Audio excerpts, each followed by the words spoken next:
सकल मराठा समाज की ओर से मूर्तिजापुर शहर के विभिन्न स्थानों पर राजमाता जिजाऊ की जयंती बड़े ही हर्षोल्लास के साथ मनाई गई। राजमाता जिजाऊ की 426वीं जयंती के अवसर पर श्री छत्रपति शिवाजी महाराज चौक पर जिजाऊ की प्रतिमा पर पुष्पांजलि अर्पित कर जयंती समारोह का शुभारंभ किया गया। मूर्तिजापुर के सकल मराठा समाज की ओर से छत्रपति शिवाजी महाराज चौक में मां जिजाऊ की प्रतिमा पर पुष्पहार अर्पण कर अभिवादन किया गया। इसके बाद लक्ष्मीबाई देशमुख उप जिला सामान्य अस्पताल में मरीजों और उनके परिजनों को अन्नदान किया गया। इस अवसर पर सकल मराठा समाज के मुन्ना नाइक नवरे, सुधाकर शेलके, शरद हजबे, श्याम वारसकर, पिंकू शर्मा, पप्पू तिड़के, श्याम येवले, विष्णु लोडाम, विवेक शिंदे, आकाश चकने, जाधव, प्रदीप माने, चेतन पवार, प्रतीक गांजरे आदि कार्यकर्ता बड़ी संख्या में उपस्थित थे। आता समुद्रापलीकडे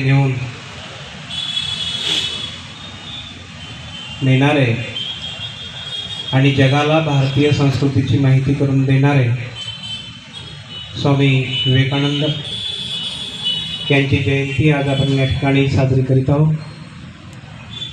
अशा या जयंती कार्यक्रमाला विचारपीठावर उपस्थित